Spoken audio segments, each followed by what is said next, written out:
আসসালামু আলাইকুম। সবাই কেমন আছেন? আশা করি সবাই ভালো আছেন। অনেক দিন কোরবানির পরে অনেক দিন পরে আসছি একটা ভিডিও নিয়ে। আজকে খামারের জন্য কিছু ফার্মি মুরগি নিতে আসছি। ফার্মিগুলো নিতে আসছি কোটবাড়ি কালীর বাজার।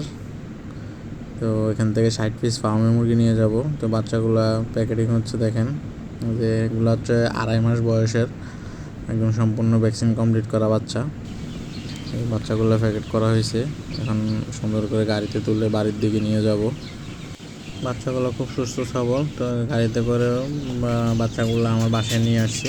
এই যে খাঁচাতে করে 60 পিস বাচ্চা, প্লাস সাথে 10 পিস হোয়াইট জায়ান্ট কটন স্কয়েলও আছে, জাপানিজ।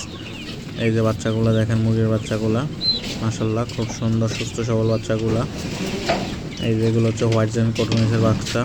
বাচ্চা আনার আগেই সকালে ঘরের মধ্যে ধানের তুষ বিছিয়ে দিয়েছি, খাবার পাত্র তো সব সেট করে ফেলছি, যাতে বাচ্চা আসার পর বাচ্চাগুলো খুব সহজেই ছেড়ে দেওয়া যায়।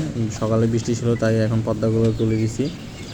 এখন বাচ্চাগুলোকে জীবাণুনাশক স্প্রে করতেছি, পটাশ বা অন্যান্য যে জীবাণুনাশক স্প্রেগুলো দিয়ে একটু স্প্রে করে দিতেছি, যাতে এক খামার থেকে আরেক খামার আসে। যেহেতু আমার খামারে আগেরও কিছু মুরগি আছে, তাই ভালো করে জীবাণুনাশক স্প্রে করে তারপর আমার খামারের ভিতরে ঢুকাবো আর কি বাচ্চাগুলা।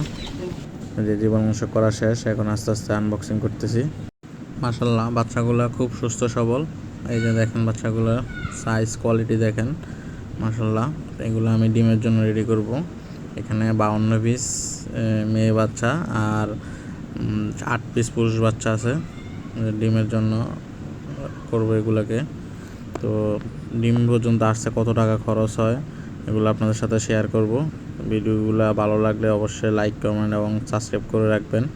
মাশাআল্লাহ দেখেন সবগুলো বাচ্চা ছেড়ে দিয়েছি। এই যে বাচ্চাগুলো সবগুলো এখানে। এখন এগুলোকে লাইসোবিটের পানি দিব খাইতে, যেহেতু গাড়ির জার্নি করে আসছে, প্লাস গরমও পড়তেছে, তাই একটু শরীরের দখল কমানোর জন্য লাইসোবিটের পানি দিব খাওয়ার জন্য। এই যে বাচ্চাগুলোকে লাইসোবিটের পানি দিয়ে দিয়েছি, বেশি না 2-2.5 ঘন্টার মতো রাখবো, তারপরে পরিষ্কার ফ্রেশ পানি দিব, খাবার দিব। তো ডিমে আসা পর্যন্ত কত টাকা খরচ হয় সব ভিডিও শেয়ার করবো আপনাদের মাঝে। ধন্যবাদ।